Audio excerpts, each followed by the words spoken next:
It is Christmas Eve, and there are, of course, people out doing their last minute shopping, like I was today, which is why we're starting a little bit late.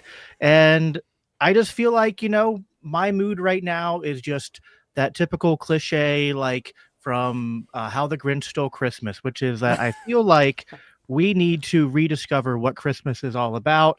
So we're going to be talking about that, as well as just some housekeeping on what's going on here at LCI, some pop culture stuff, and of course, a libertarian tradition, Festivus airing of grievances. All that and more is what is in store for you live here in the LCI Green Room.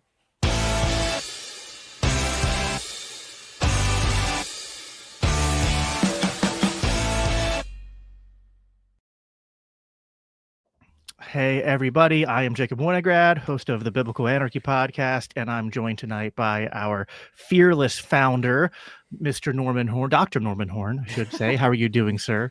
I'm awesome. I would like to say my first grievance is that I'm fresh out of eggnog, and I've switched to wine. So it's Oh, about as good as it gets, I guess.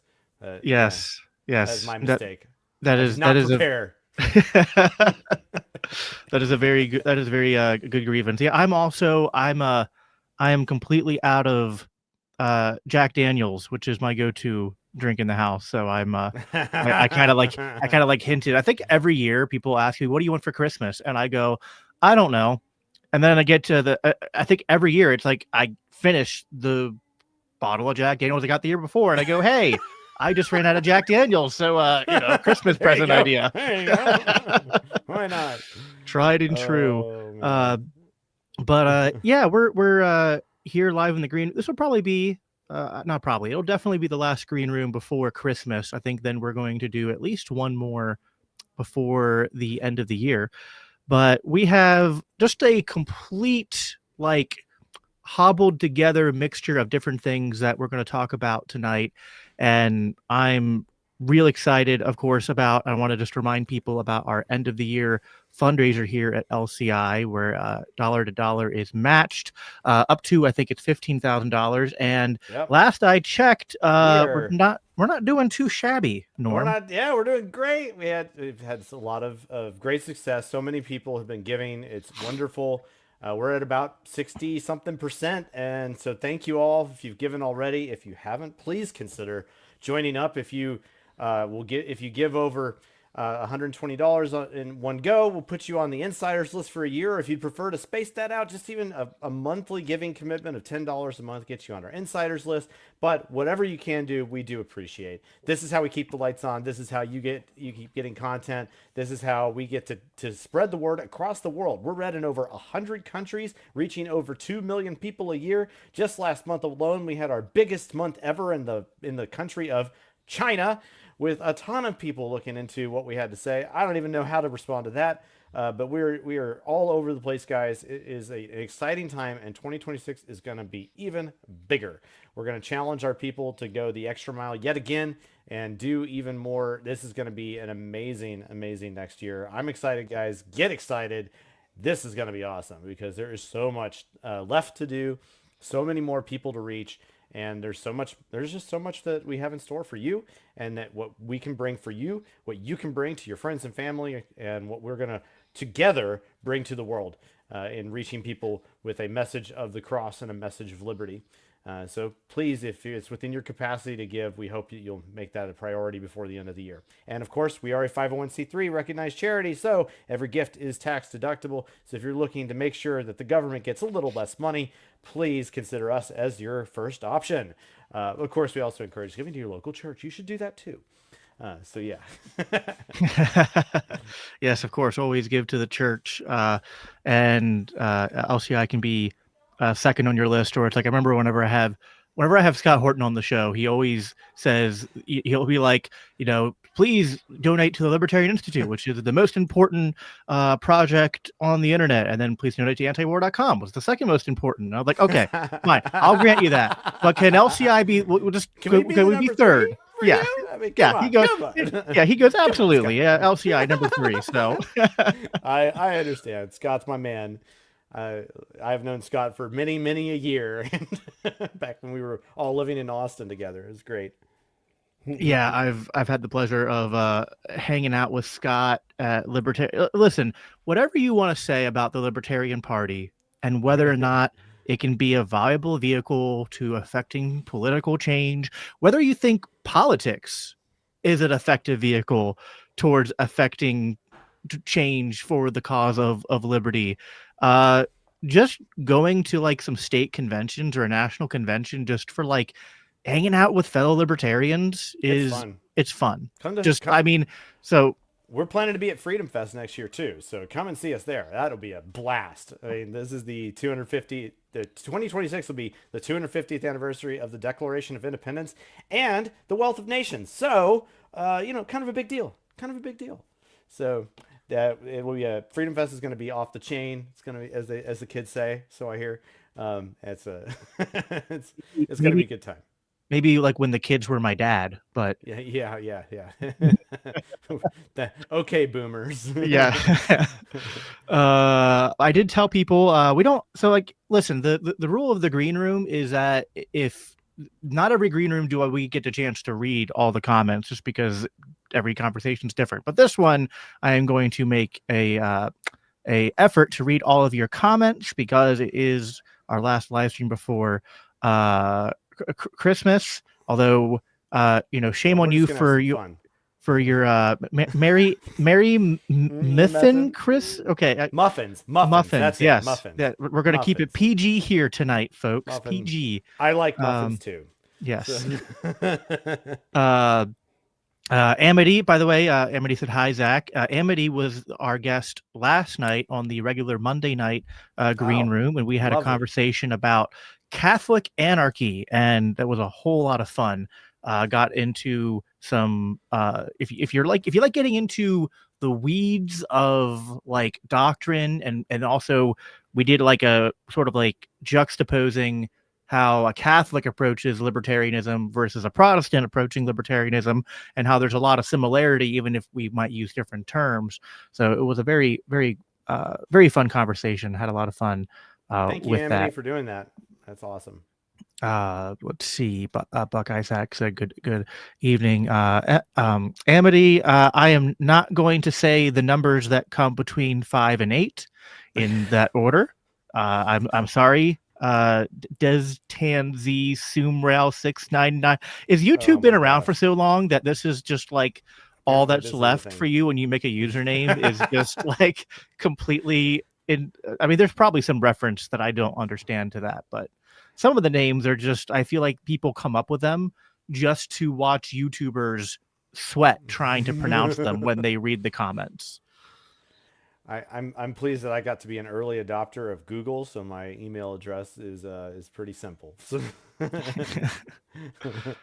Oh wow. Yeah, you know what's funny is that like Jacob Winograd is not so Winograd is not maybe a name people have heard of that much, but there are a lot of for the Winograds that exist, which because it's a big country, there are a lot of them take the name Jacob. So it's very hard for me to fight for that name, which surprises me because I remember when I first started doing like internet stuff, I thought that my name would be one of a kind, but apparently not. It's Apparently not. also there's even like a weird obscure video game, like an indie video game that has a big like cult following, and there's like a a doctor of the mind in that game who is named Jacob Winograd. So Oh, I need to it's find funny when this now. it's funny if you Google me, actually, heck, we can do this I'm right gonna go now. find this later. We Or can now. we can do it now with For lo- the Do share it live. screen.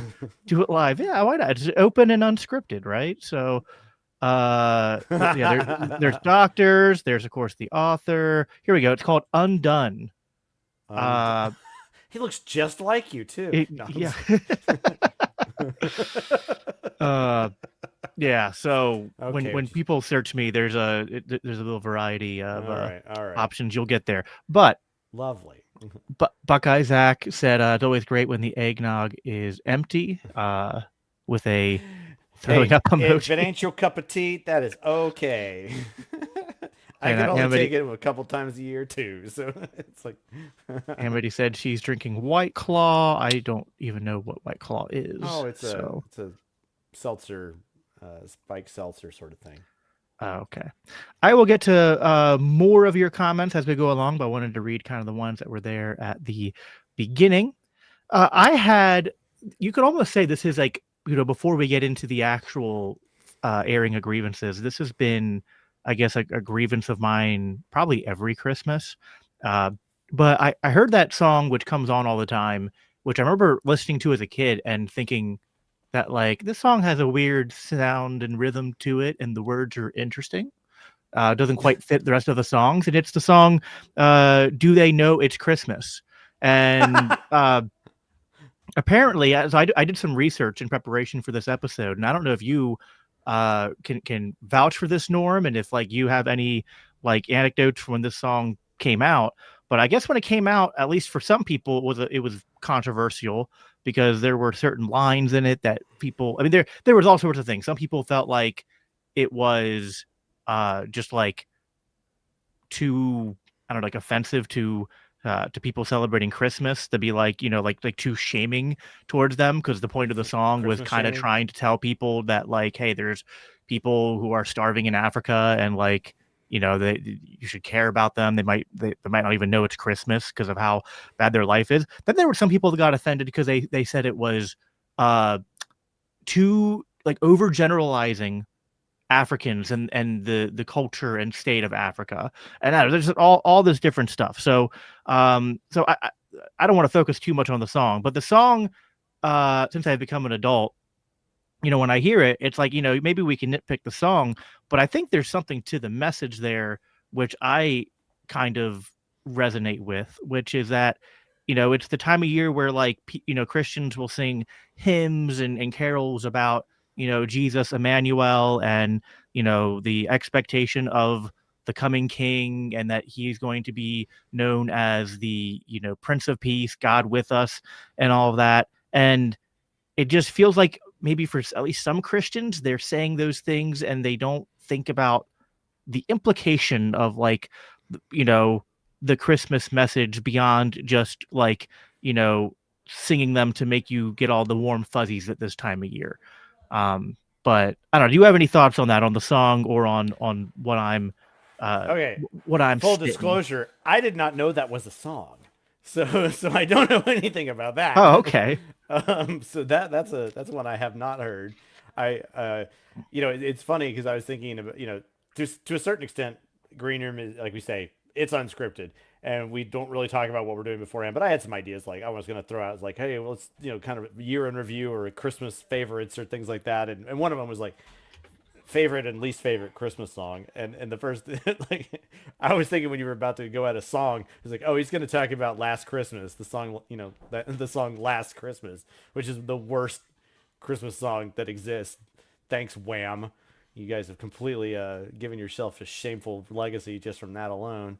But nonetheless, I don't know that song, but I will say, I love the the Christmas season for how we bring out certain hymns, and I think that the older I get, the more meaningful they become to me.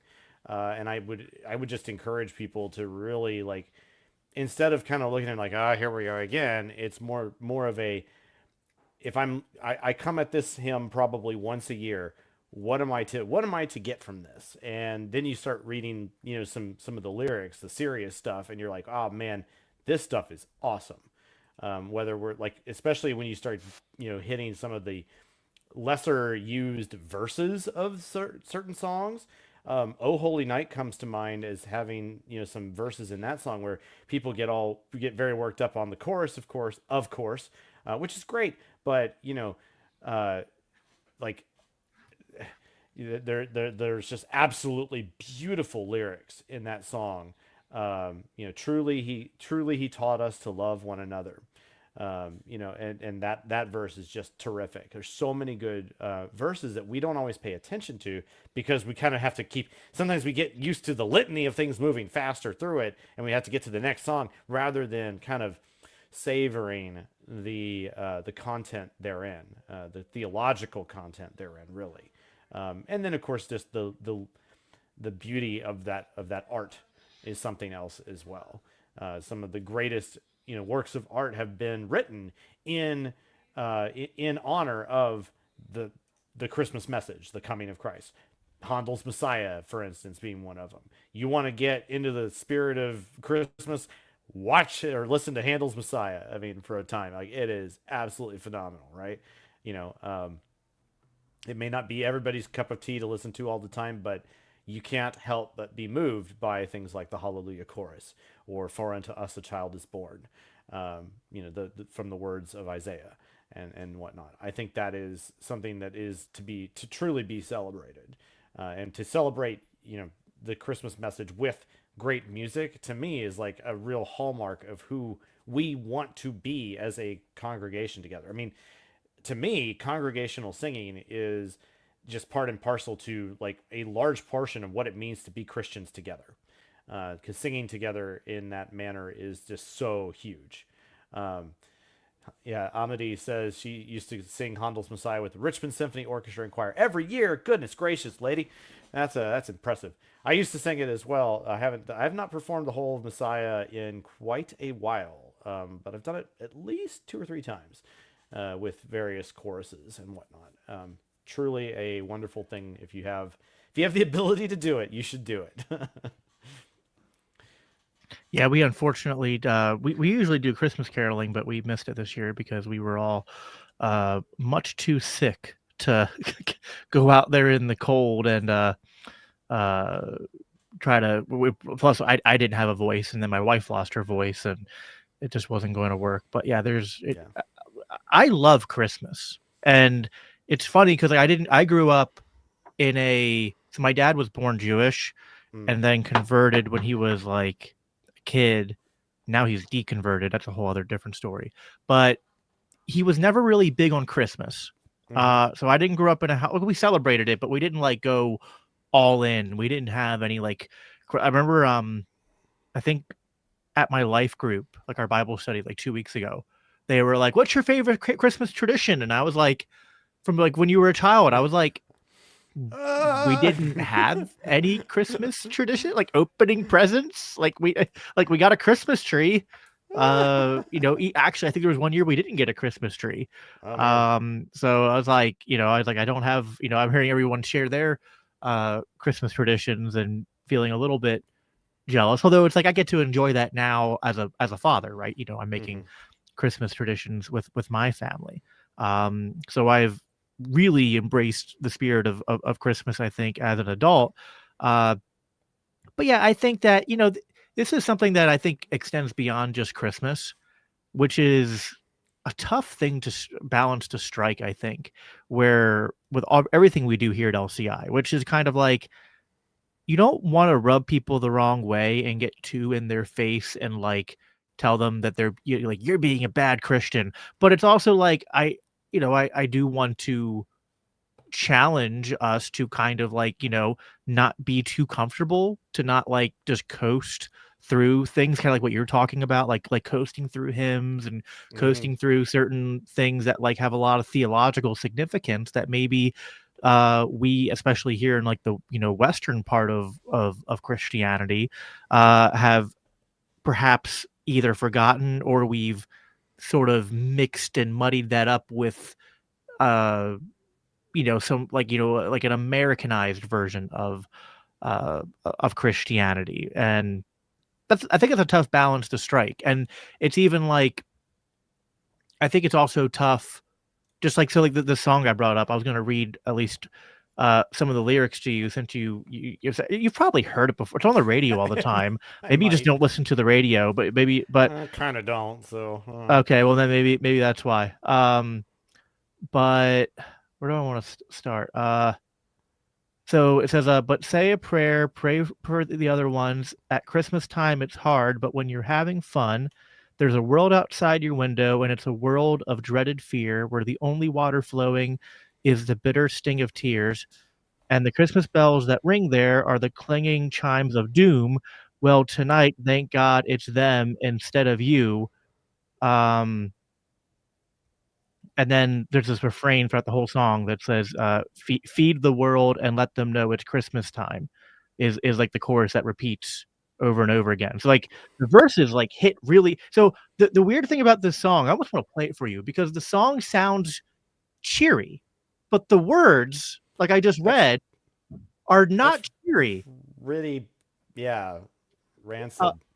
um, but and so again, Like, this song I was doing, so like I would hear this growing up, and it would be on the radio all the time, and I would be like, "That's a little," like I would just kind of be, even as a kid, just be like listening to the words that I could make out, and just kind of feeling like this is weird. This doesn't fit with the rest of my, it's like Frosty the Snowman comes on, Rudolph the Red-Nosed Reindeer, Beyonce comes on, and then this song comes on. You're like, one of these things is not like the other, right? And um, but was there, that sung? Surely that was sung by a billionaire or something. I don't know. it's Like by a band called Band Aid. I Band don't. Aid. Yeah, it's a song by Okay, Band Aid. It's what it says on I've never heard that on before. Google, at least. Um, All right, but it was somebody about. support me in the chat. If you have never heard of this song before, let me know. There's 18 Leon. He's 18 Leon is on your side. Jacob apparently knows that. I'm yeah, AT Alien is his Oh, name. okay. Yeah. I know him semi personally from online interactions, and the Ah, first time he was in the comments I pronounced it wrong, and then oh, okay. I had to learn to pronounce it correctly, and then I had to sit there and remember. But Gotcha. uh yeah. That's somebody come and support your boy. Come on. I don't. Come on. Well, anyway, I'll have to I share could this with sing. I you. could sing four like multiple harmonies from "For Unto Us a Child Is Born" from Handel's Messiah. I've sung the. I performed the bass. I performed the tenor. I'm not. I'm not a musical neophyte, but I don't know that song. Um Well, like here, I think I'm just gonna play like I'm not gonna No. play the whole thing. I want Oh to play just no. like because I want you to like hear just the bizarreness of how those words are played in a very happy way. Um, all right. You got this. I had to get to share this tab instead, and boom. Okay, maximize it. Let me know if you guys can hear this. Yeah.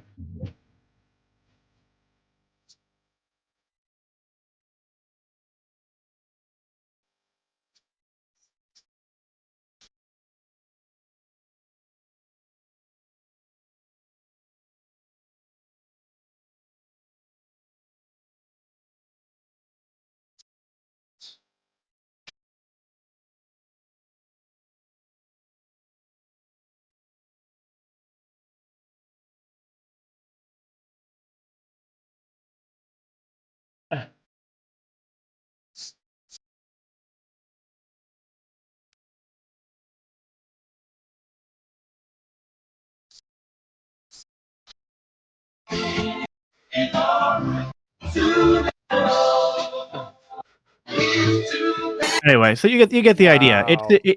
It's kind of Wow. giving a Christmas sound.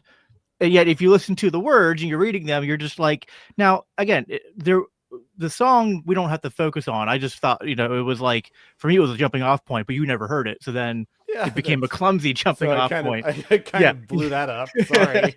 you pulled. It's like I wanted to go do like a Olympic like gymnastic flip, and then as I went to do it, you pulled the mat out from under me. I just completely face planted. I'm hoping AT Alien that I didn't play it long enough, I think, to get a copyright strike. Plus, it might even be Skipped public around. domain now. That hey, well Yeah, that's like surely that's called fair use. So yeah, yeah, that too, right? yeah. But so like, there's something. Listen, we could criticize. I think there's all sorts of ways that you could like criticize the song and how it's produced and whatnot. But there's like a version of that message though that I guess describes how I feel, Mm-hmm. where like yeah, like there's certainly places in the world right now where uh it's like on Christmas Day while we're enjoying our time with our families, there's people who are uh, really suffering. And then now, to some extent, as Christians, we know that suffering and sin will persist until Christ comes again. But is there does it hit differently when it's like, oh, and some of the suffering that's going on is being caused by our government, which is filled with people who also claim to be Christian? That's when I think it starts to get a little bit more like, for me, it's hard. It's not just like, oh well, put my hands up in the air and like, well, I can't stop all the suffering in the world, right? I can't uh, have unlimited.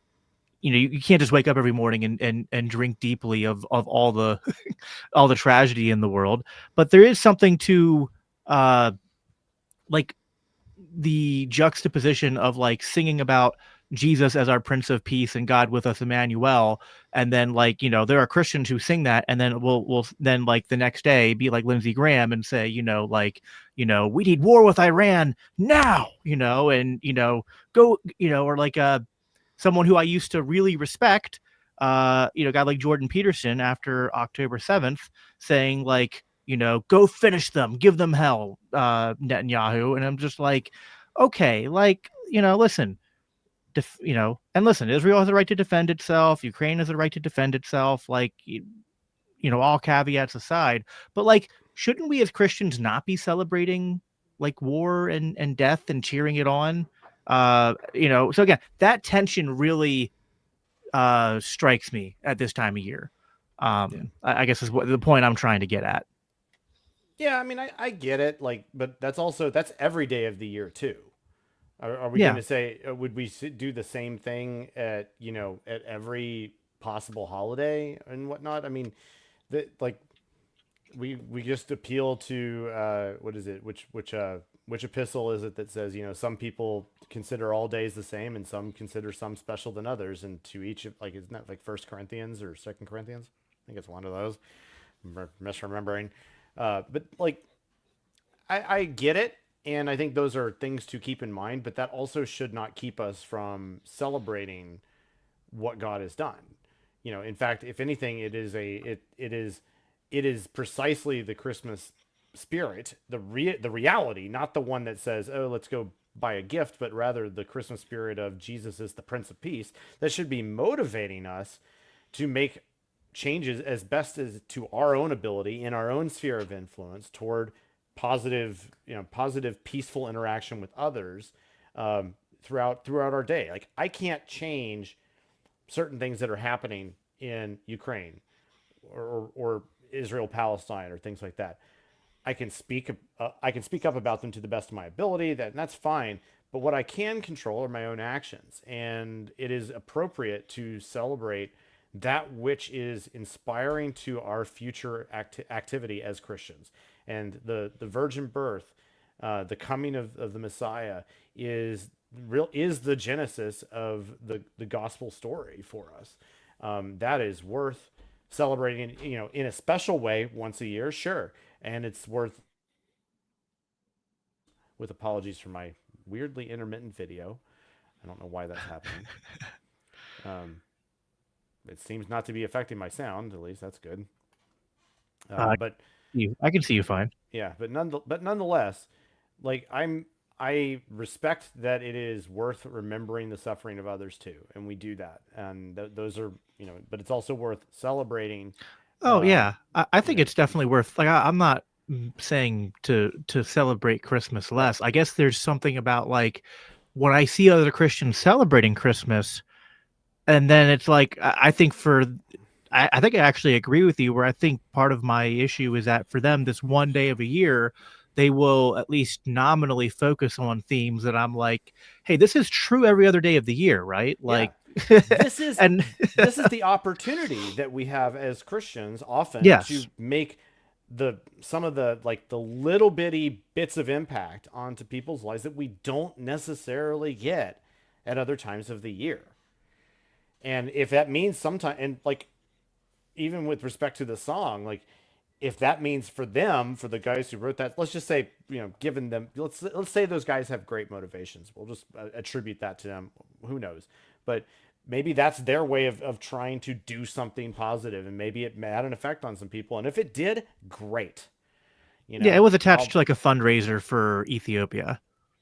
great. Like good for them on trying to make an impact on in that sort of way.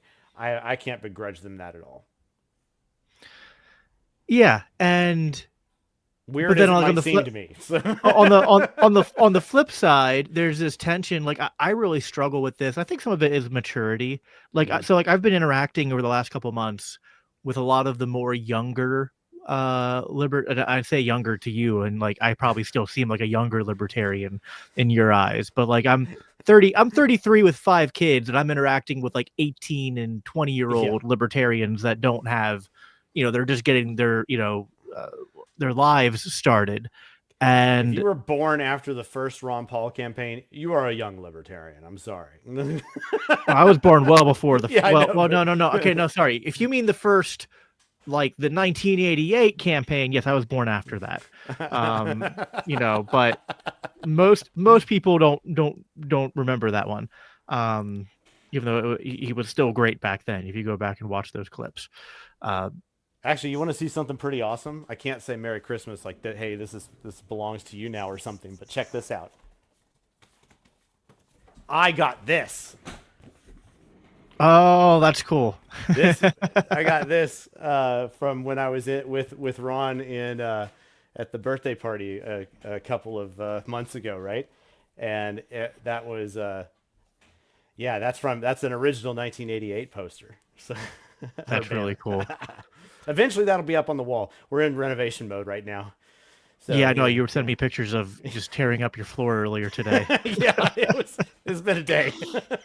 Um, yeah, I think that the point I was making with that when I'm interacting with the younger libertarians, they are in like they're basically what I would call, which if when libertarians aren't Christian, they don't know this term, but I know you'll get it. They're like cage stage ANCAPs.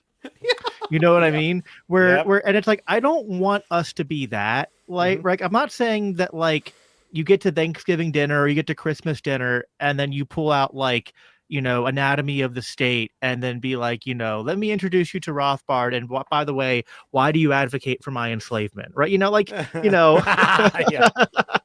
Yep. like probably not the right approach to doing that. And Yeah. even just in like everyday conversation and whatnot, like I think there's a tension as Christians where like we don't want to turn people away, but we want to try to push, so it's like it's finding ways to just like, interject a little bit of truth when the opportunities come up and plant a little seeds and ask.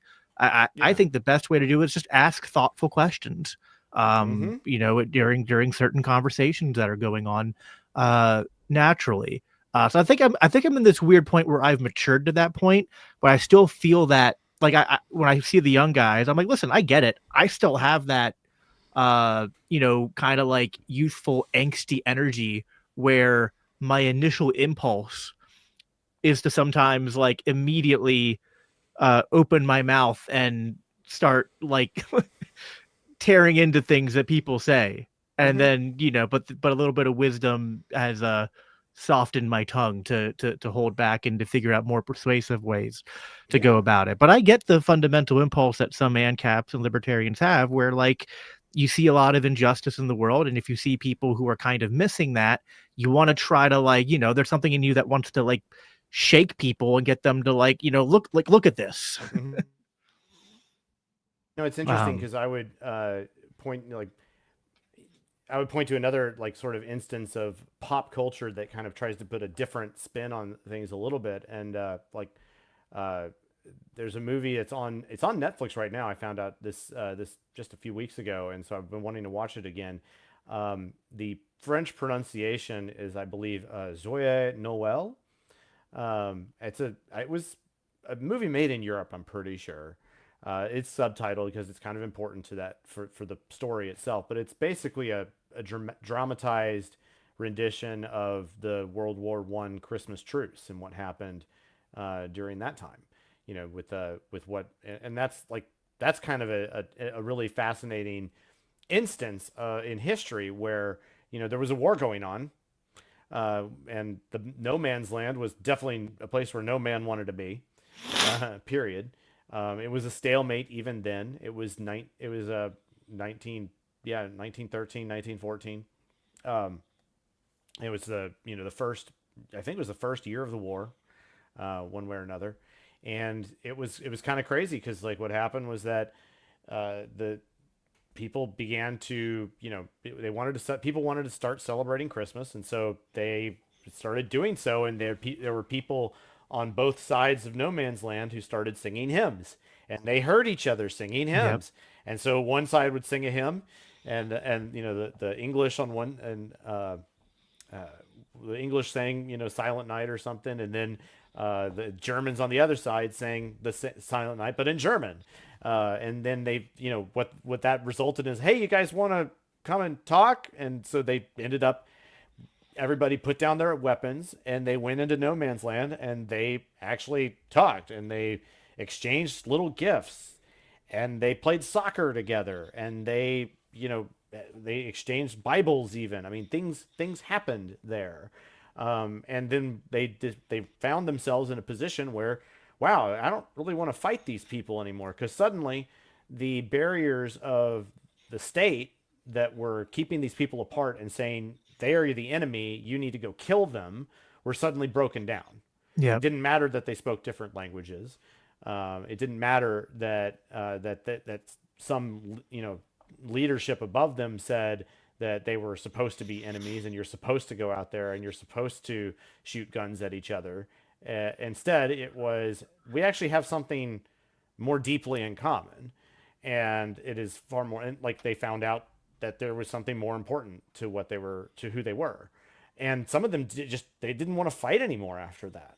Yeah. And And then then the going forward, the commanding generals had to like forbid them from like celebrating Christmas that way yeah, going forward because it was like a real problem. And it's like that story is like so what simultaneously. an irony there, Yeah, you know. right. It's so simultaneously inspiring and then like sad because it's Mm-hmm. just like like you wish that it could have like gone a step further to be like, oh wow, like why are we fighting each other? Like we're Christians. Like shouldn't our common identity in Christ be more important than like you know, like especially in World War One, it's not Yeah, like either side is like fighting because of like their country is in like existential danger of being taken over by some hostile invading force. They're just literally right. fighting because of all these entangling alliances and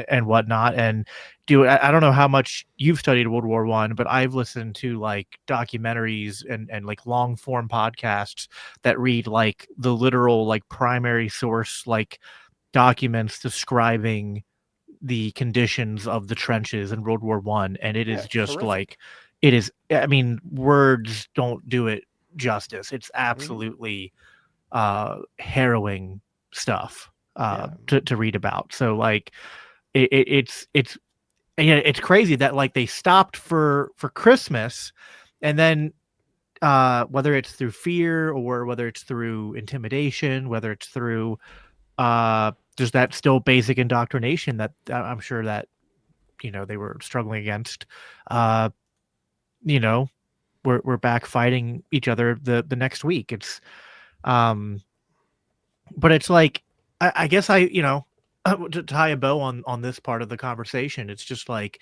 um there's just too I see too many people who profess Christ who don't seem to, maybe they'll like give it lip service on Christmas, but I'm like, hey, shouldn't like every day we be praying for peace and an end to wars and for these, all these strivings and silly divisions that divide us as humans, and then especially us as like Christians, like to cease? Like, shouldn't we be rooting for like, and it doesn't mean that we naively believe that there'll be an end to war and conflict while we still live in a fallen world. But like, there's certainly a big difference between like, you know, setting the goal and striving toward it and falling short versus like like pretending you're for that goal, but then in actuality pushing against it 364 days of a year. Mm-hmm.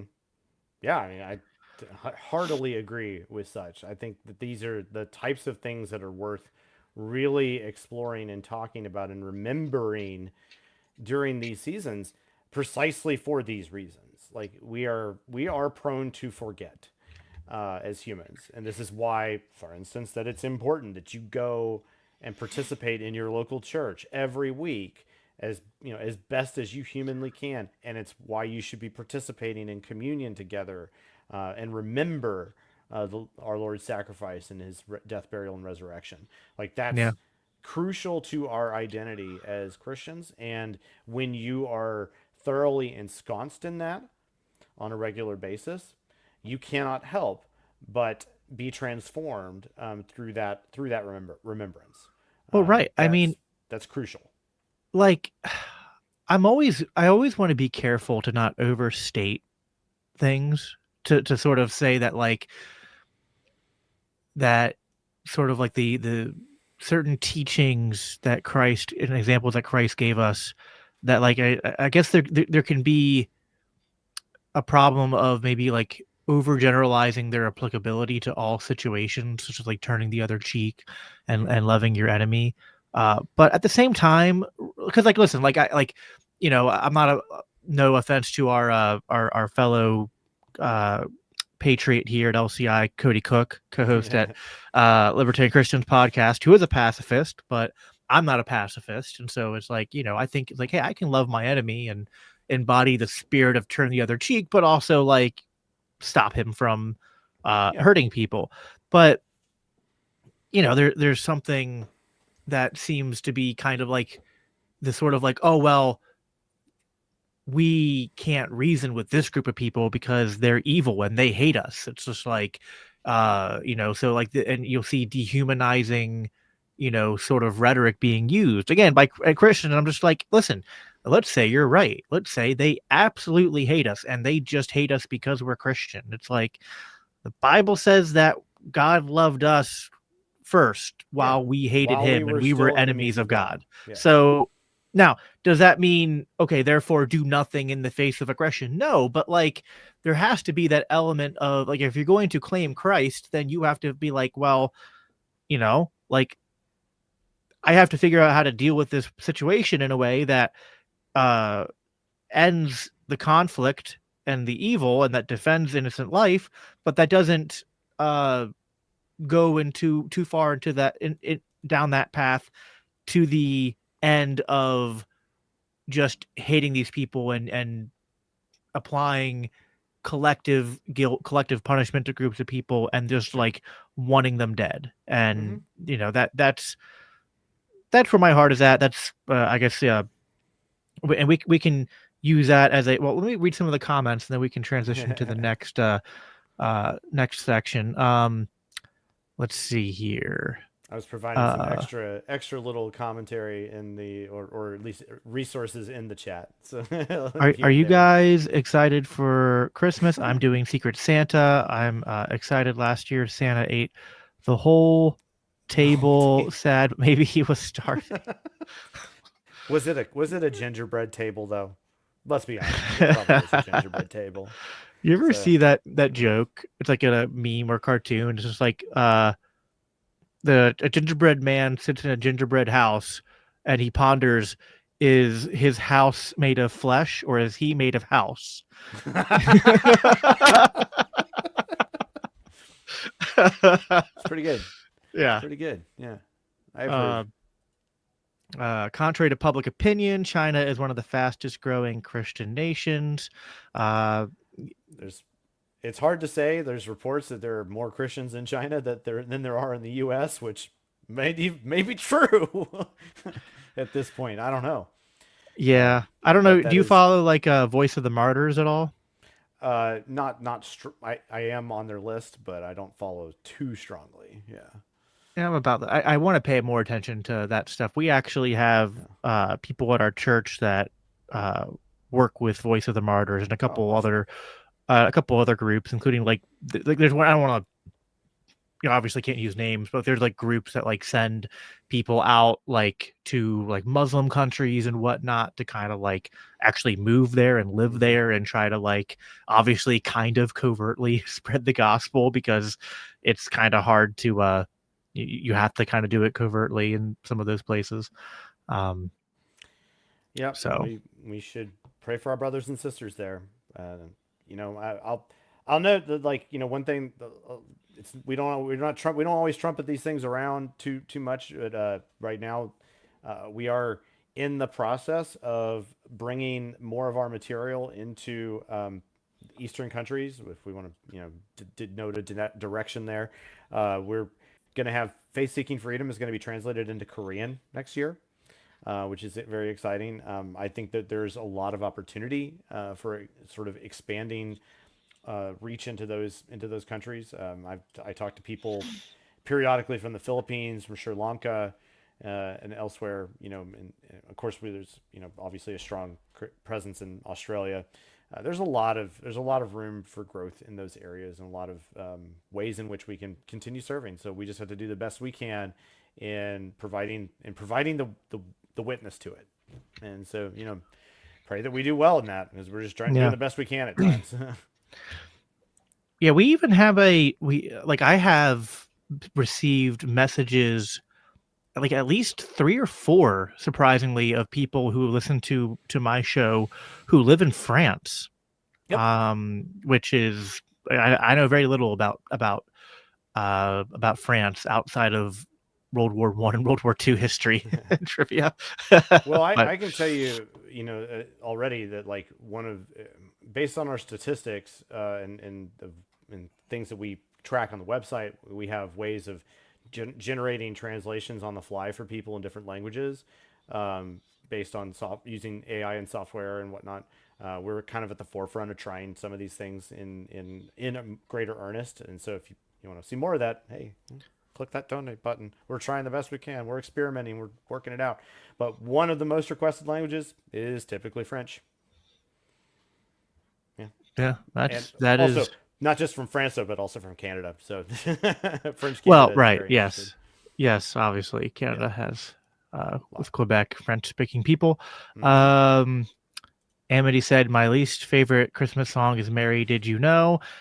Yes, Mary knew. Yeah, I know, but I don't know. I like that song. I know some people think it's a little like obviously she knew, but I think there's I don't know. Like I Well, love that it's part where it's just like, what's that like? Do, when you kiss your little baby, you kiss the Son of God. Like maybe this is different for a Catholic, but I guess for me as a Protestant, when I think about Mary holding baby Jesus, like I just think like I'm sure she knew, like, yeah, the angel told her things, hmm and to the extent that she might have known about biblical prophecy, she might have been able to connect some dots. But to be there actually holding your baby and be like, this is the Son of God and the Messiah in my hand, like, that just is like there's knowing it, and then there's like trying to like fully comprehend that. And I'm sure that's something Mary, I think Mary probably had like many moments where it's just, surreal, especially as, watching him grow up. I mean, that's one of those things that's like people will be like, what's one of the first questions you're gonna ask when you like go to heaven, or if you're allowed to do that, if you're not just like instantly like beam the information in your head. I'm just like, we know so little about Jesus's like childhood and upbringing and whatnot. And I just think that's like, if I was gonna like critique the Bible and be like, there's one area where there's not enough detail. It's like, there's that 30-year gap where we have so little information that like could have just used a little bit more. I mean, come on, you like know, one more chapter. be careful, Jacob. That sort of thinking inspired the Gospel of Thomas. I know, You I know, I know. was like, no, I'm kidding. No, I kid, but I don't kid. You know, um, Do you yeah. I have a mean, li- I like Mary Did You Know in certain respects, but it's definitely not my favorite. do you It's have a least favorite Christmas song? I mean, if we're just being broad, I already said it. Like, it's Last Christmas by Wham. Oh, okay. Yeah, that's in turn. If we're talking like, I don't know. Like there are some Christmas hymns that I don't favor as much. Um, I can take or leave a few. There's some that I have and just a really kind of not exactly. It's not rational love over. Like I just like the song a lot, even though it's not super spiritual. But yet it kind of gets lumped into hymns. That one in particular is "In the Bleak Midwinter." I love that Oh, song. I just heard that. I had never heard that song, and Oh, I then love but, that but song. my It's great. wife had heard it, and then when because I asked her, we're just making conversation, and I was just like, what's your favorite Christmas song? And she's like, I don't have a favorite. Like I love it. I'm like, well, like what's one that you're listening to the most lately? And then she told me that, and I was like, I've never heard of it, and she was like, what? And then starts like, trying to find her favorite version on YouTube, to play for me, and yeah, that is like It's a a lovely song, not exactly yeah. theologically rich, but it's great. Yeah. It's great. My Uh, least favorite Christmas song is Little Drummer Boy. I just don't understand the point of it. I don't even think it's a good story. And it's such a slow song. It just like I mean, maybe it's not that long, but it feels long. It feels like it takes 10 minutes to get through the song. So that's my least favorite. okay, okay, yeah, I can understand that. I like it's that other title for that, if I'm remembering correctly, is "Do You Hear What I Hear," which I think can be, if when it's done well, it can be really cool. Um, yeah. Another one I'm not a big fan of, and this may be heretical to some, is like the what hark how the bells, dun, dun, dun, dun, dun, dun, dun, dun, dun. I don't like that Oh, one. no, what's that called? That's like that's not It's that something that's with yeah bells. I know yeah what you're talking about. that Carol one. of the Bell. Yeah, it's Carol of the Yeah, Bell. Carol of the Bells is just not my. I'm not into that. That's just I that's think, my well, that's one of those songs that I think that there's good versions of, and yeah then there's other versions that I don't like. yeah. Um, I mean, I love you don't even like the what is it? What's that one like electric rock Oh uh, yes, orchestra that does the rendition of it? you're talking about the Trans-Siberian Orchestra, Yes, which yes. happens to be playing right now about 5 miles away from me in the Enterprise Center in St. Louis, Missouri. Uh, I just found that out today, so they're performing in town today. You should have Which is said, and I would have gone, but the LCI green room but was more important. yeah. But I also heard they were playing Carol of the Bells again, so I was like, not going on. No. That's fine. Yeah. Amity said, I love that once a year our Protestant brothers and sisters venerate statues nativity scene. Just a little good natured ribbing. Yeah, it's funny. Okay, rub it in. Rub it in. Oh All right. All boy. right. I get you there. What's funny? There's one of my friends from church. He's not a libertarian, but he might as well have been doing a Festivus airing of grievances. He was like, I hate the song "Away in a Manger" because it's biblically illiterate. They weren't in a manger. A manger is the thing that Jesus laid in. What they were So in was a just barn. the But grammatically illiterate. yes. Okay. Okay. Okay. Yeah, so it's one of those Well, actually, actually. moments. All right. Well, we don't actually know that they were in a barn either, for that matter, but that's a whole nother thing. Yeah, it's a whole other thing. So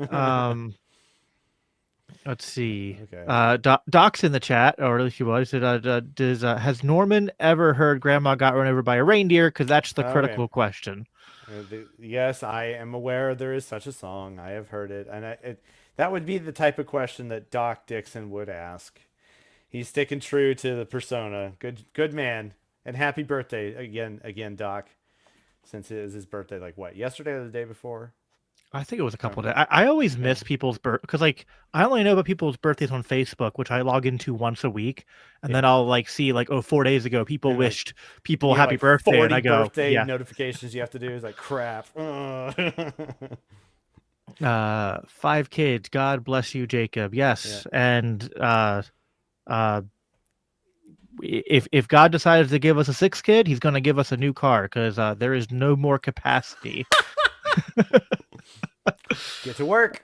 Yes. So so in that if anyone out there wants to, make a really sizable donation, No, support the Jacob New Kid Fund. Oh gosh.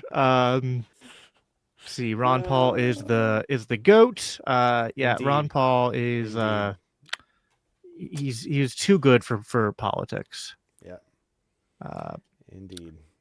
let's see. The president we all knew we needed, but or the president we needed but we didn't deserve. Whatever it is, I forget. A- yeah, you're right. AT Alien says if a politician claims to be Christian but signs bombs, they aren't a Christian. They are a LARPer. I'm sure that's a very just kind of vague example, not at all pointing to anything that's happened in the real world. Certainly not something that Oh happened in yeah.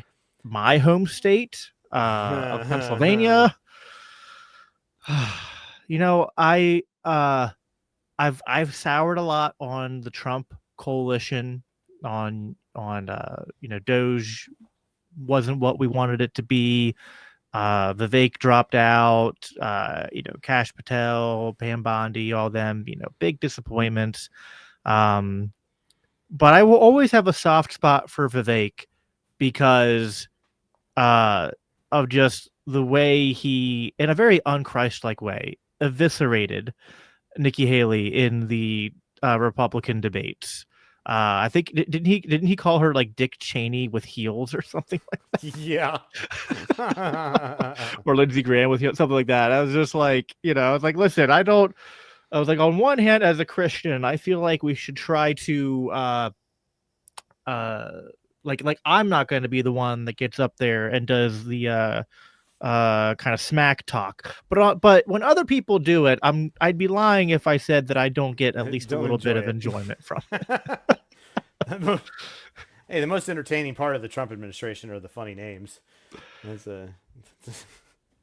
Yeah. It's funny. You ever see that meme that's like libertarian ideas and then libertarian candidates, and it's like libertarian ideas are like, uh like really good, like the Chad, and then the candidates are like, I don't know what they depict to it, but it's something like undesirable or weak. And I'm like, that's kind of true. I think, but it's also like it's like every Republican ever when they're running pretends to be a libertarian, at mm, least to some extent, and then gets in there and is a horrible president or yeah. senator or whatever. So I was like, that's just a problem with politics in general, is a um dilution of ideas because of uh, appealing to the lowest common denominator voter plus lobbyists and Yeah. special interests and all that. Hey, Uh, this could be a good transition point. You okay. thinking what I'm thinking? No. Did you intend for this? No. We didn't What's plan your this, guys. But we I cannot stress to you guys how little this is planned. like we like, what do we want to talk about? Well, we did say we wanted to possibly talk about one thing, and so we're gonna maybe experiment a little bit tonight, and see if you guys like it, and so let us know.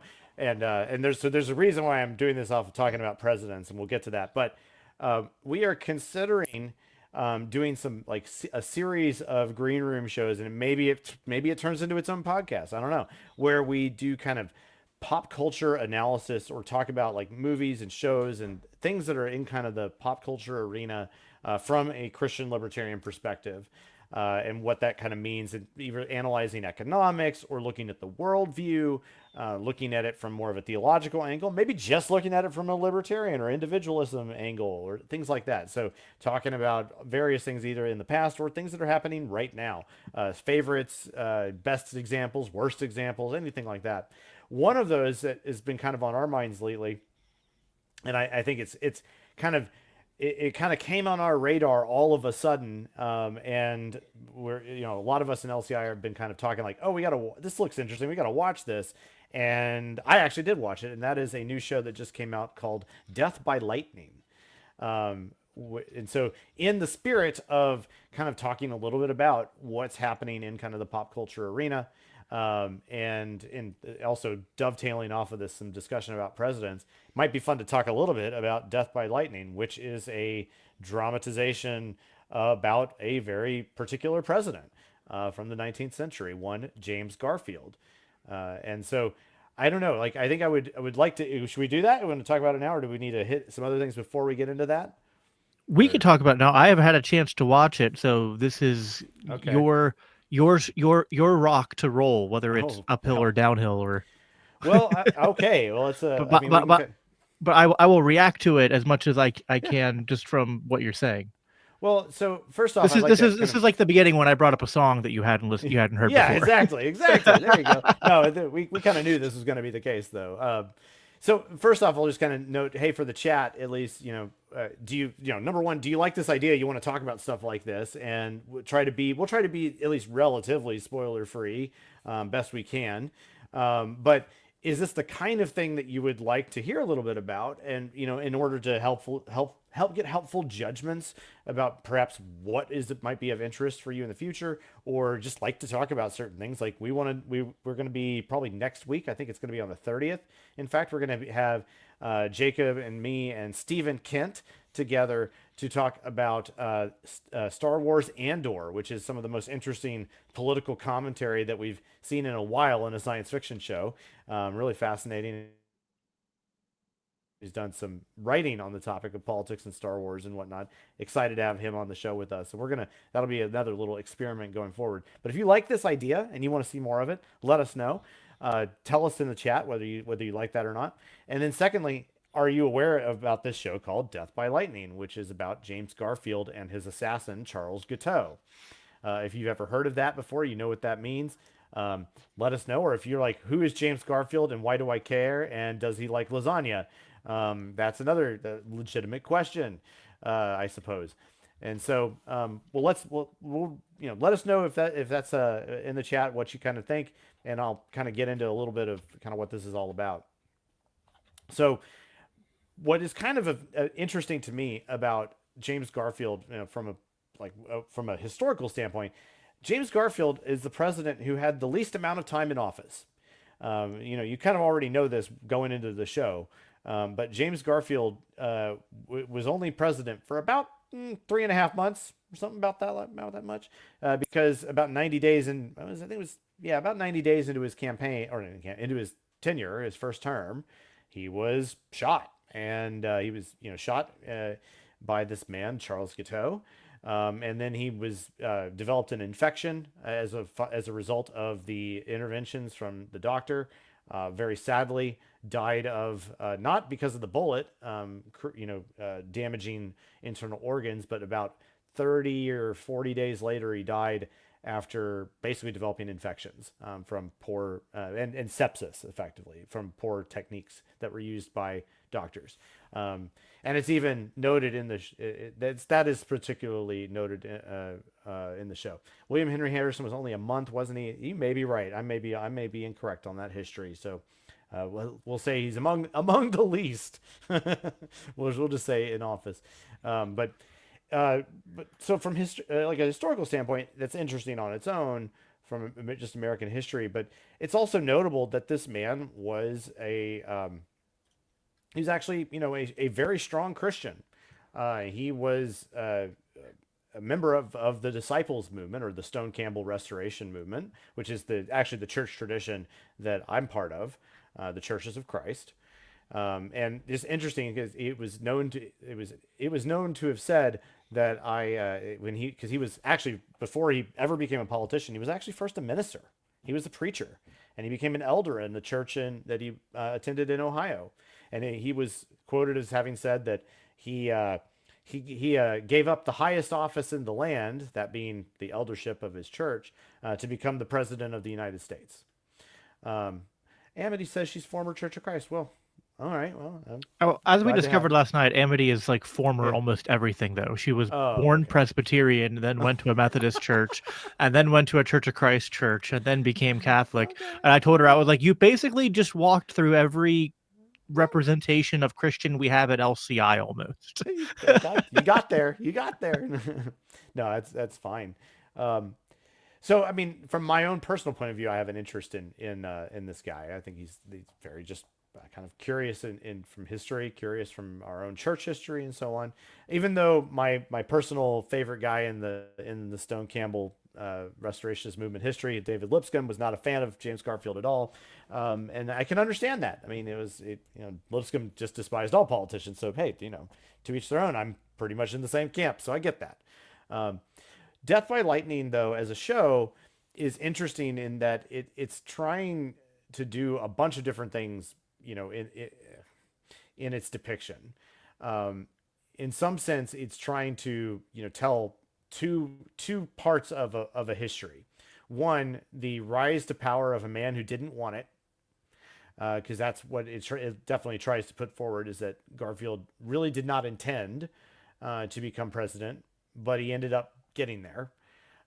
He did have a number of very good qualities about him. So you have to respect that. That what I believe it was Larry Reed who wrote an article uh, about James Garfield, about how it was a guy who had tremendous potential that was cut tremendously short. And that's interesting on its own, I suppose, too, is that he was a guy who did have a lot of good instincts, and was not really like, perhaps he was assassinated before he could become corrupt, and so maybe that was just So you're give it saying we time. should have 3-month term limits for president? Maybe, I mean, maybe that's the lesson. I don't know. That's too short, I suppose. Yeah, I mean, that is so simultaneously there's telling this story about Garfield, his rise to power, how he didn't want it, and everything that this other story of this assassin, who basically was, we kind of progressively see him as, like, initially you sort of feel like, okay, he's something, but we don't really, like, he's not off his kilter yet, but he kind of progressively gets a little more crazy and just more off his rocker, if you will, to the point at which he's kind of simultaneously got an inferiority complex and a superiority complex. He's a narcissist, effectively, and it's very well reflected in the history in that respect. So yeah, it's a dramatization, but it's really interesting in how they portray it. It's not without its faults, though. I was kind of disappointed at how well, a couple of things. I was disappointed at how little Garfield's faith really came into the picture. Never once did it mention his that he was a minister, that he was like just yes, it showed him in church once, but it was for a particular function of basically get a close encounter with Guiteau, which I won't get into because to not spoil it anymore. But it didn't really function, much in the story to like give us some sort of sense to this is what motivates him as a person, his faith. It tried in order to distinguish or put forward that he had like he was highly motivated for improving race relations. He was. It didn't get into Jim Crow and some of the bad the particular laws, but he was definitely on board with trying to help people, in the Reconstruction era, and help Black people get a better situation.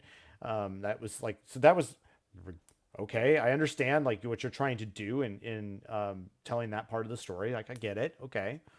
But it didn't go so far as to really describe where his motivations came on a faith basis, which I thought was a really unfortunate oversight, because it doesn't really like tell us who he is, even though there's even a point in the show where his wife like basically tells him, go show him who you are.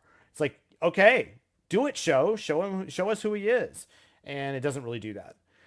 In addition, I would say it's definitely not appropriate for young teens, or like it's certainly got, it stays well to a lot of the history, in as much as we understand the politics and the people involved in the politics, but it also dramatizes some things like the fact that Guiteau was involved in the Oneida Free Love Society of New York, with some scenes that were very highly inappropriate.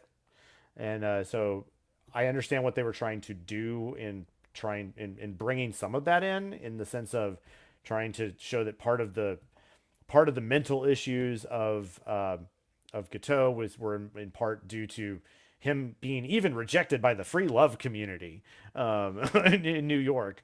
If you're familiar with that sort of thing, it's a bit weird. Nonetheless, like it was a bit much. So there are things to be commended in the show. There are, but there are also some things that were just really subpar. And I wish it could have been better. But it's interesting to view as a Christian libertarian from the perspective of like, look at this different time and the ways in which corruption was so deeply embedded in the government, even in the 19th century. It's like you want to talk about, you know, you want to talk about greatest country in the world and that and that and that and that. Like, look, guys, like we're just human beings. There is this Yeah. thing that's called the Constitution, and we can be happy about the progress of Western civilization and the Declaration of Independence, and all of these things that we do want to herald as being these are important, but they are limited in as much as like the state is still the state, and it is on full display in this type of show, and people are sinful in the 19th century as now, and it should be a good example to us as to like this is it's a well told story. It's very well acted. You got to get the production quality is great. It's highly entertaining. It's hilarious at times as well. I think it's worth watching with the caveats, and I do think that it's important to remember that like there's more to this, more to these situations than they're even saying, and it's unfortunate that certain things get elevated above others when the importance of certain things to those people are way out of proportion. It was, other stories about Garfield, like saying things like that he was declined a meeting on a Sunday morning, for instance, to the Secretary of State. It was an essential meeting. It had to happen, and it was scheduled. And he said, "I'm sorry, I'm not going to attend. I have a prior engagement on Sunday morning." And it's like, how dare you get there? Got people getting all up in arms that he might have a prior engagement on a Sunday morning. And they ask what it is. And he's like, "I have an appointment with the Lord to commune at his table, and I will not be held from that, or I will not hold the Lord at to time," or something to that effect. I'm not gonna. In other words, that he prioritizes, like, to his credit, Garfield did prioritize things differently than we see a lot of other people, especially in today's world, demonstrate on a daily basis through their actions. So, to that end, I think it's interesting. It's a good example of how to do certain parts of dramatization of history well and how not to do other things well, particularly well. But to each their own. I recommend it with the caveats that I've already mentioned. It is an adult show. Be warned, and so on. Yeah. Well, listen, I mean, to be fair, you wouldn't want to do something deeply offensive like portray someone with deep religious convictions on a, on a Thanks, highly viewed Netflix. television. Like, Yeah. but we can, now Netflix can publish a show about like, Yeah. children doing weird, like, sexually Drugs or twerky yeah. things or drugs or whatnot. But, God forbid we talk about God. yeah, talking about God or religious convictions, that's a bridge too far. Yeah. I'm afraid. Exactly. Yeah. Yeah, it's one of those things where like it's hard. Like I can be very nuanced about some things, and like I obviously, because I'm a Ron Paulian, I'll look at like the Ben Shapiro's and like the Daily Wires of the world and be very frustrated with them. But then like to the extent that I see them maybe like rail against sort of the secular left leaning liberal in quotes, not real liberal, but modern liberal kind of stranglehold on media and Hollywood, it's like, well, I kind of root for them to some extent as like, like people who are trying to make it more acceptable to push conservative or just Christian values Mm-hmm. in entertainment, and being against and also like being against the cancellation of actors who just even privately express their faith. Um, Oh, sure. but yeah, it is certainly, there's a lot of angles from what your description of the show was that I find uh, compelling. Like it would, I was sitting there thinking like, and I don't know much about him, but I'm just wondering like, does anyone it's like, does anyone think that like, even though it was in the 1900s and earlier, I was like, does anyone think that it was the deep state that took him out before he could, That's interesting.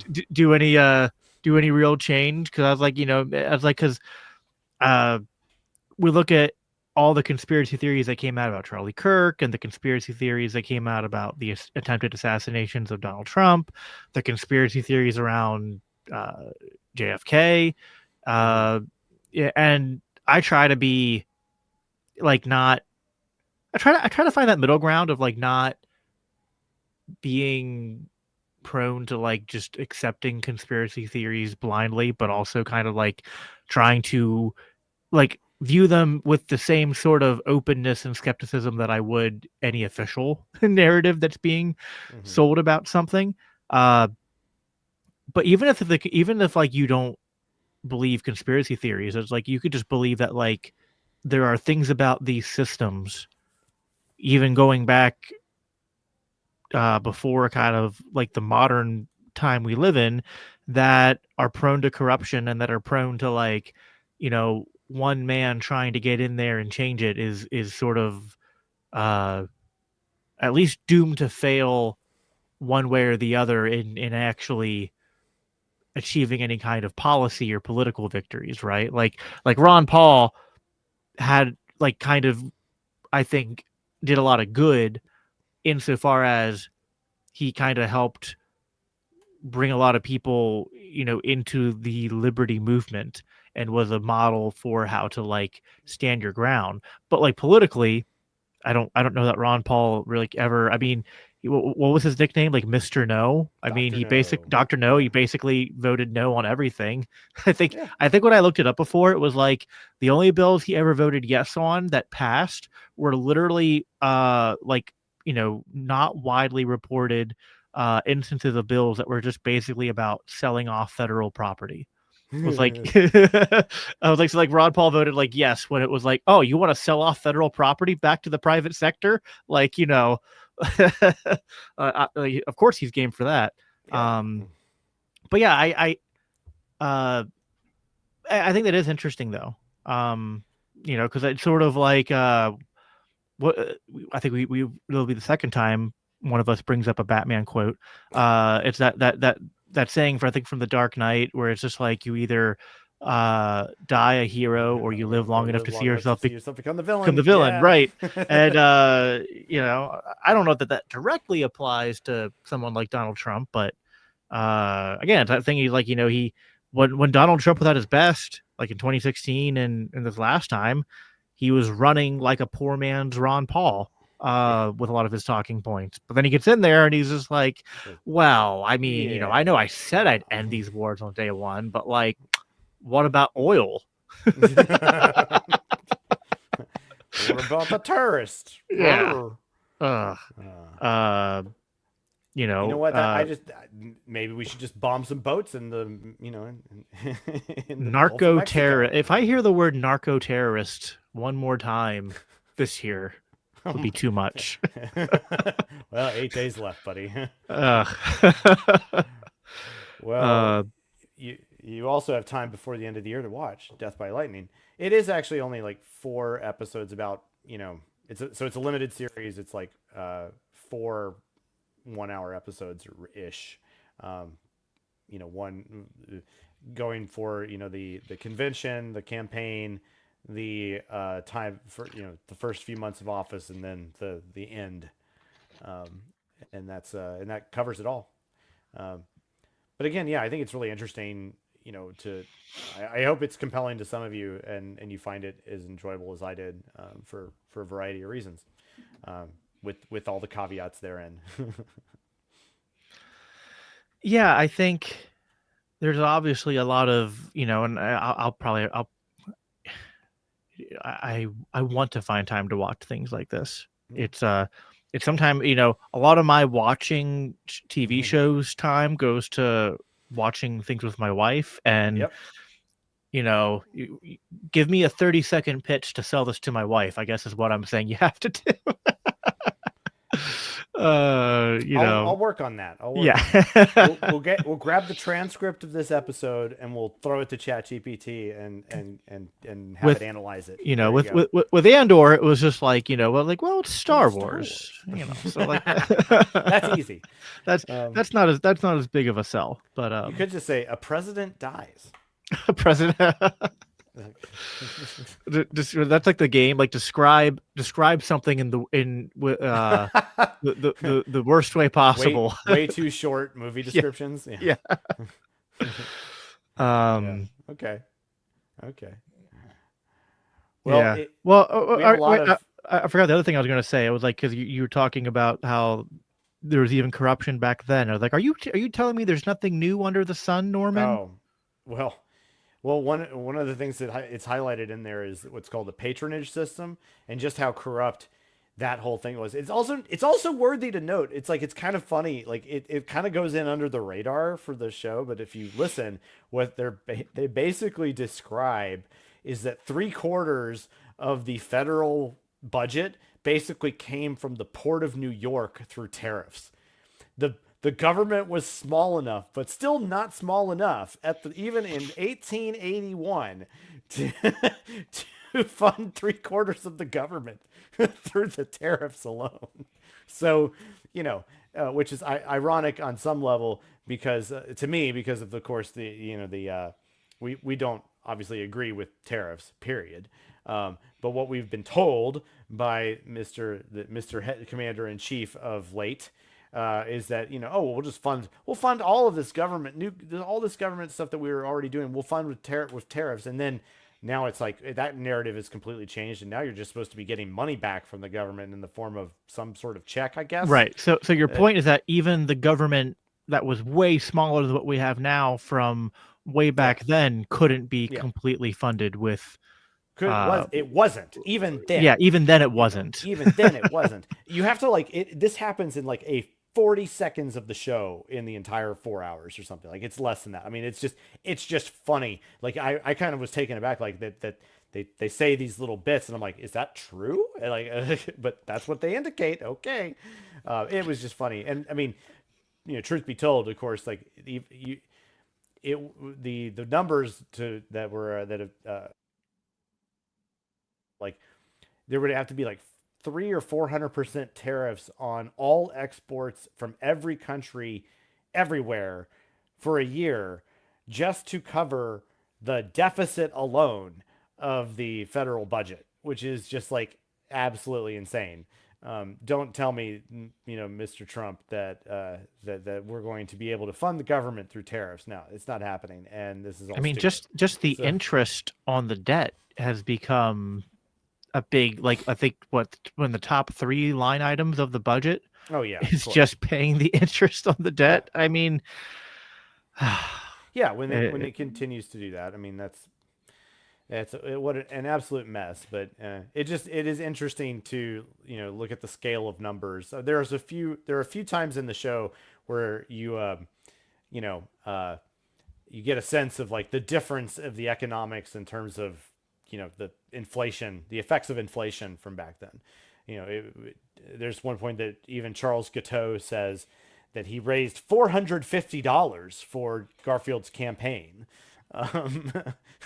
which is a non-trivial sum of money back then. But that's what it was in 1881. So, funny how that works. Yes. Well, yeah, everyone let us know what you think about that idea, and certainly also tune in on the 30th for the Andor one. I'm really excited about that one. That was a I don't want to spoil any of it, but that show, it was one of those things where, like, it started out really slow, but then by the time you got through season 1, and then season 2 was just like, there were moments there that are just like, I want to like I even try. I think I made a post about one of the moments where I was just like this is the moment we're in right now, just in case you didn't Yeah. put two and two together. I remember when you posted that. Yeah, that's true. Well, and we have other plans too. We'd like to see, if this is of interest to y'all, we've thrown out some ideas of like, let's talk about the new show Pluribus. If you've seen this, which is a really interesting science fiction show, it's kind of like I like to call it the reverse zombie apocalypse, which is kind of hilarious on its own. Or talk about Severance, which is another show that has kind of captured a lot of popular fervor. Really, really interesting. Of course, we love talking about Star Wars and Star Trek over here. One of my favorite clips ever was a good news, bad news episode where we were talking about Star Trek Picard, and there's a little clip where you can watch Matt Bellis's soul leave his body as I am talking through some Trek with him, and he just goes, "Oh no!" So I have to go watch that about every other month or so. I'm artificially pumping our YouTube views just for that. It's it's great. That was funny. I was It's go back, great. be like, there's this one video from 3 years ago that's just It's like getting from a three lot of years ago. It's yeah. hilarious. It's hilarious.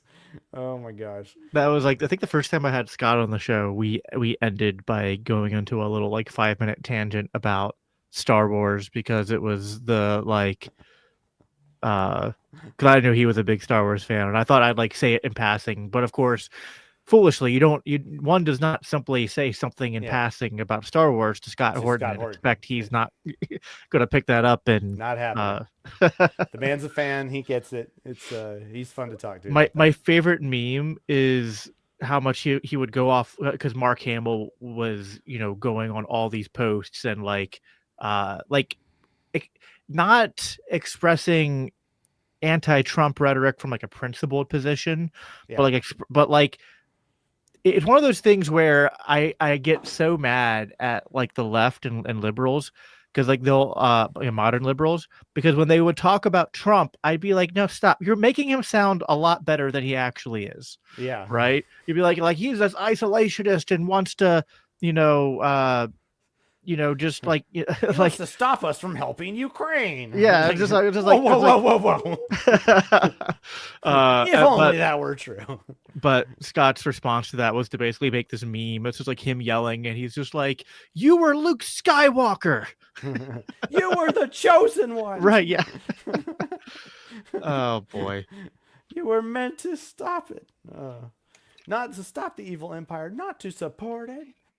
Yeah. Right. It's like, yeah. Well, Wouldn't it be funny, Mark Hamill, if you were like a star in a movie yeah. trilogy about a republic that overexpanded and became an empire? How that didn't work out very well. Anyway, Something like no, that. something like that. No similarities at all. No, Do not we at do all. we do we want to end on I don't know, do you have any Festivus grievances that you need to air, Oh Norman? man, I still don't have eggnog. That's unfortunate. Am also am getting. I need some water, but I may have to. I'll hold out here. No, I mean like my grievances for this season are just being just so absurdly busy and not getting enough sleep. But that's just part and parcel to being a dad these days, I think.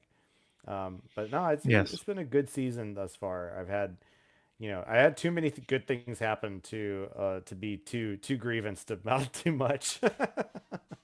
I suppose.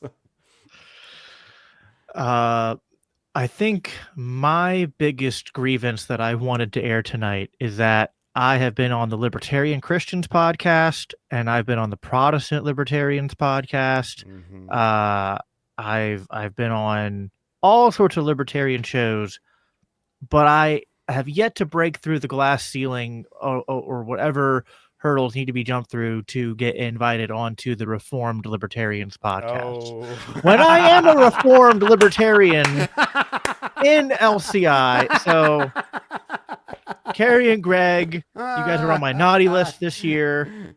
And Oh, fantastic. Fantastic. anyway, I love uh, it. Okay.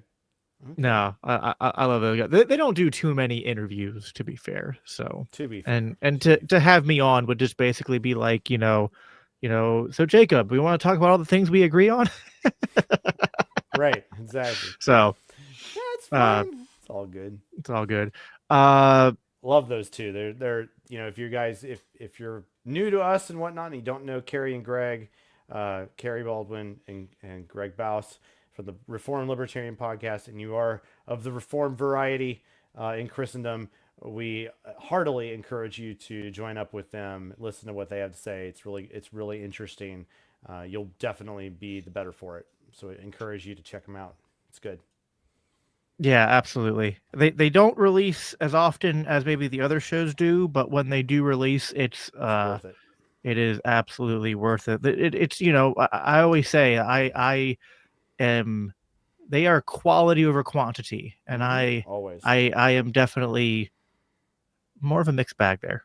But there are, Well, I think my episodes are okay, but there are some episodes where it's just like uh well, it's just different because well, my episodes aren't as I do more of a variety. I think they do very theologically deep episodes, and I do kind of a mixture of theology and my show is weird. It's like one episode can be reading a bunch of scripture, and then the next episode is a bunch of foreign policy, and yeah, then the next episode is oh, Bob Murphy's here to talk about economics and the Federal Reserve. So it's just like it can maybe give people whiplash at times, but I try to make the connections between foreign policy and economics and theology because I think that they're more connected than maybe people. I think it's what we all do.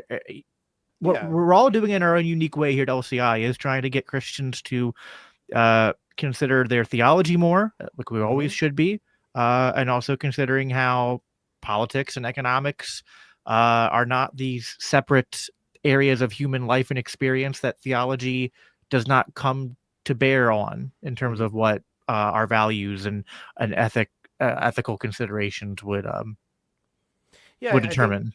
I think there's a lot of virtue in you know being a variety, and there's a lot of virtue in being specialty. Like both of those have a function and a form and a usefulness. I'm glad that both exist, right? We should be, I am very adamant about that. Just because you have good theology doesn't mean you're going to understand all of these topics equally well. You need to understand something about economics in order to perhaps make better judgments about what it means to live out certain values in the world, or at least analyze them better. Because that's just part and parcel to how it works. Like I don't, as my father-in-law likes to say, the Bible doesn't teach you to bake a cake, and that's just an example to suggest that you need more than just theology to operate within this world. Period. Like that's like you just Yeah. kind of we have to accept that that's a reality. Just because you have good theology doesn't mean you're going to make good scientific decisions at the lab bench. Right. Sorry, that Exactly. Yeah. right? And I made that same compare. Like I think that I think the Bible is not primarily concerned about the administration of law and contracts and private property rights. It certainly talks about law and contracts and property rights, and we can construct those ethical norms from it. But then it's like, all right, the same way that you need people who specialize in science Mm-hmm. to then create things, you need people who specialize in law and expounding a legal theory to help you solve conflicts in a way that is Christ honoring. Mm-hmm. And I think that's where libertarianism comes in. It's not, I think that maybe that's where libertarian Christians, where we're different, is like we obviously are Christians first, and we have ethical considerations that go beyond uh, just what libertarianism talks about. But libertarianism is kind of like it's a specialized study of a particular type of question Mm-hmm. within the realm of like Christian ethical Yep. thought. So There's a sense in which these varying disciplines have a mediating impact on each other.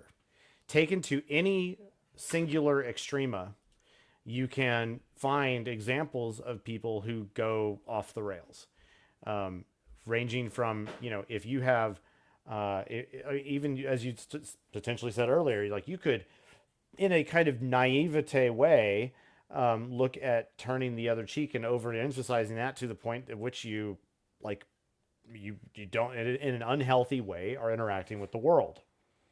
That's possible. And it's not, maybe it's a bit of a cliche to say that that's sort of the too much. Is that too much of a good thing? Well, I don't know. Maybe not. But these disciplines have a mediating impact on each other. For one, for a person who is potentially so obsessed with material science, like I mean that like experimental science, natural science, that sort of stuff, and like I'm encouraging of studying the sciences. Obviously, I'm a professional in that myself, right? But what is possible to become if you overemphasize those sorts of things? Well, you might become like a materialist, one who doesn't respect the fact that there is a transcendent reality at all. And that is, or a total positivist in your outlook of epistemology, and you might have a mistake. You'll be making mistakes. You may still be a good experimentalist, but you'll be bad at philosophy.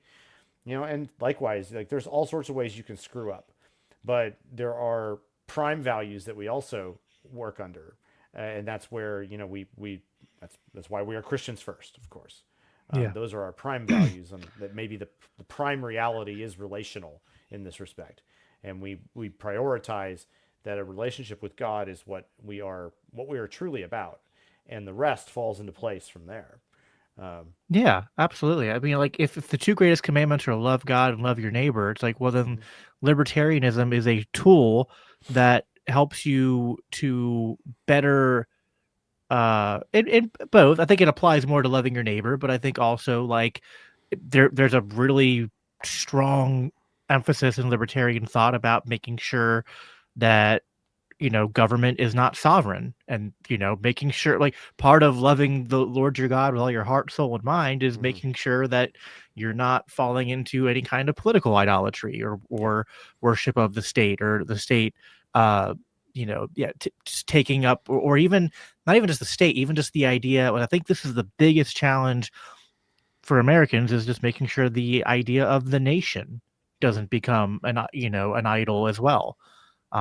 So uh, let's do some real quick. We'll do like 5 of these rapid fire Oh, Christmas questions to close close us out. All out. right. Yeah. Sounds great. All right. Christmas tree, real or fake? Fake. I tried fake out for a while. There's something convenient about it, Yeah. but listen, the real one is like more work. It's more money, and it's more of a mess. But I prefer it. I just I think can it's a better understand that. I experience. respect it. It's sort of a family tradition from time immemorial, so it's kind of used to it, and I'm Yeah. I'm okay with it. So All right. totally respect it though. Christmas music before Thanksgiving, yes or no? No. Well, okay, with caveats. With caveats. With Okay. caveats. Handel's Messiah, Emily, good anytime. Um, you know, but and there are certain songs that I think like um, there are actually there are some Christmas songs that kind of function throughout the year, and do really well. And there are actually some other hymns that we do sing throughout the year that are very appropriate at Chris in during the Christmas season that we don't typically focus upon, which is maybe to our own detriment. Fair enough. But Favorite. but actually with the final caveat, I hate to say it, but anything regarding Santa Claus, absolutely not before Thanksgiving. Don't do it. That's Yeah, no, heresy. I think that's fair. Yeah. Um, favorite Christmas movie. Oh no. Oh man. If you, I mean, of late it has been like Joyeux Noel, but that's a bit off the beaten path. I'd probably have to go with either Elf or yeah, I hate to say it, It's a Wonderful Life. It's great, even though it's terrible. It's great and terrible. That is the most ironically named movie. Yeah. You know, Um, the old one that has Bing Crosby in it called White Christmas is actually a pretty great film. That one's fun. I I feel Old like my black and my white favorite film. Christmas movie has changed a lot, but like right now, maybe it's just because I just watched them with my kids and it was just such a good time. But the Home Alone movies have kind of risen to Oh my kind of yeah, top as of late because like I mean, you enjoy them as a kid because it's just like it's fun, slapstick fun. Yeah. but there's actually like some decent like not just like like moral lessons and whatnot, but like talking about like religious values playing out. That whole scene in the first movie where was it what's the kid's name? Is it Is is that it the one where Kevin? Donald Trump comes in and gives him a Bible? Is That's that it? that's no gosh no. Oh, okay. No, never mind. Never mind. Oh, my bad. Yeah. Oh gosh, that'd be a funny parody to do of Home Alone though. Have no, but I can't remember the kid's name in Home Alone. Macaulay Culkin or no? I can't remember the actual name. Is it Kevin? Kevin? Yeah. Yeah, Kevin. When Kevin goes to the church and he runs into his neighbor, the old man who's like he's really scared of, and then realizes he's not that scary. But then like he's talking about like they're in church and they're talking about God, and then like Kevin challenges him to be like, you know, uh ask his family for forgiveness and what like there's just stuff there. I'm just like they don't make movies like this anymore. Yeah. So I don't know. That's my answer to that. Yeah. Um let's see here. Do one. Okay, we'll end on this one. This is the most important Christmas question Oh, that needs it to be has. answered on this program. Did Grandma get run over by the Now, reindeer? Die Hard, Christmas movie or no? Uh yeah. I'm. You know, I think it might be. I think it might be. I But the argument I heard someone made against it was that it takes place on Christmas, but the plot wouldn't like the movie could have taken place on any other day and it wouldn't change the plot, which I feel like is half of an argument, but I kind of feel like that part of what made the plot work was that it was Christmas and no one was expecting like like the police weren't taking it seriously that like there'd be some major terrorist attack on Christmas Eve at a party and whatnot. So I think I don't know. I I don't know. You know, but what else should be a Christmas movie is Monty Python's Life of Brian. Did you know that? Hey, Brian was born on and it's the same day that Jesus was born. That makes it a Christmas movie. uh, There's your um hot take for today, guys. Life of Brian is a Christmas movie. I'll tell you what my old favorite Jacob is Christmas movie, ashamed. my old favorite Christmas movie, which is like it's one of those movies that's bad, but it's just so bad it's good, is Jingle All the Way with Arnold Schwarzenegger.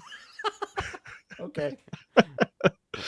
I mean, like it is just an objectively not good movie, but it just works because it's just Arnold being Arnold.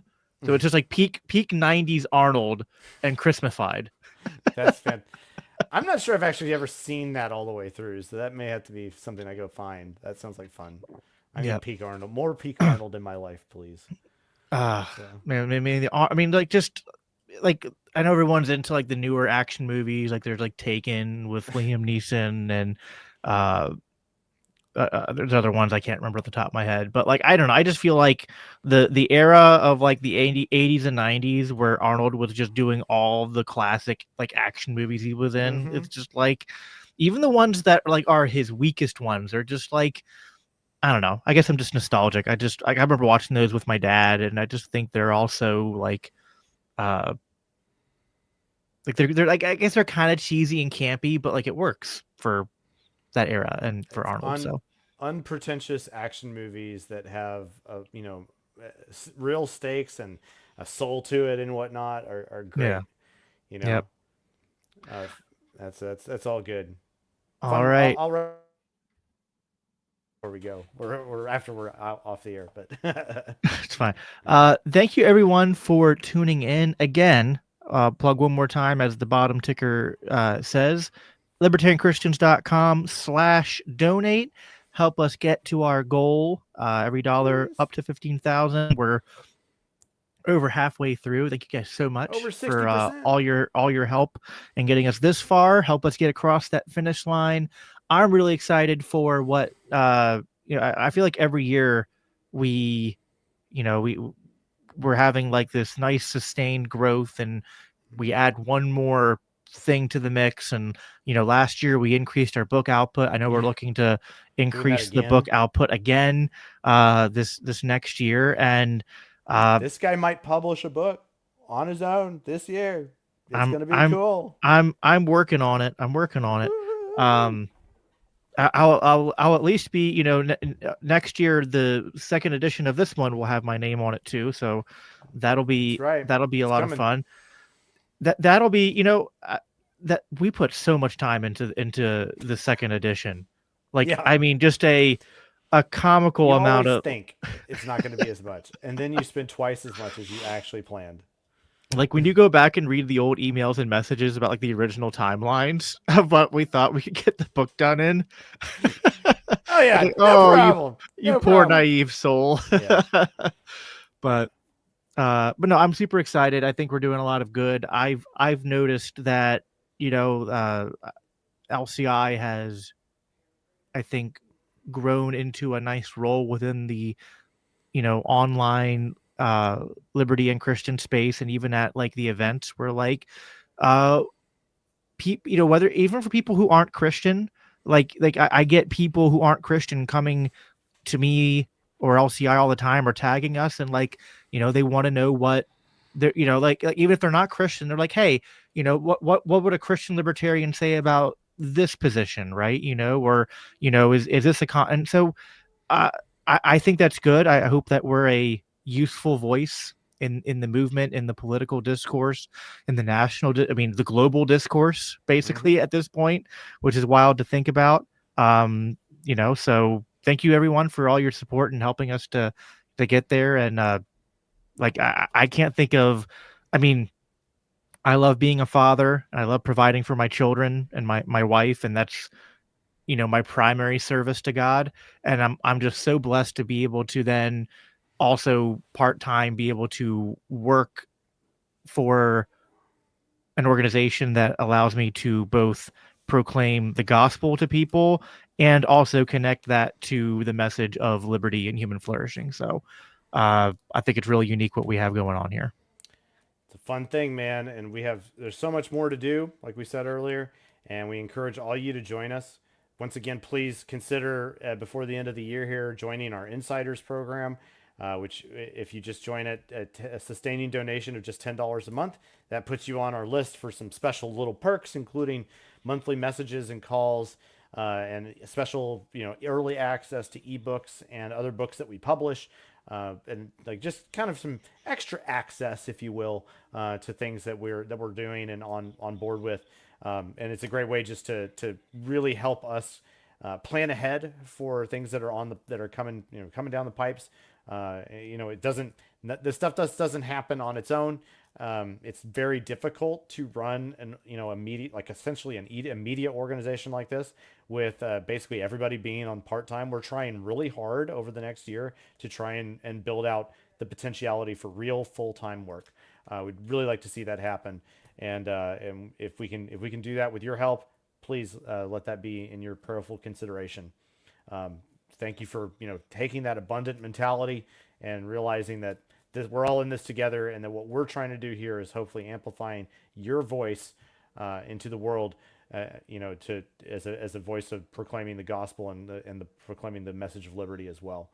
So thank you for your support, for being here and just hanging out with us, for being part of our comments, and just doing what you can to spread the word and joining us in the effort. So thank you. Yeah, well said. Thank you everyone for tuning in. This is our last message before Christmas. So everyone, make sure you have a Merry Christmas. Merry Tune in for Christmas. our live stream, please, on the 30th, where we'll be talking about Star Wars and Andor again. That'll be But super if fun. we miss you, or even if we talk to you then, make sure you also have a Happy New Year. Excited for what lies ahead. As always, conclude by saying, live at peace and live for Christ. Take care.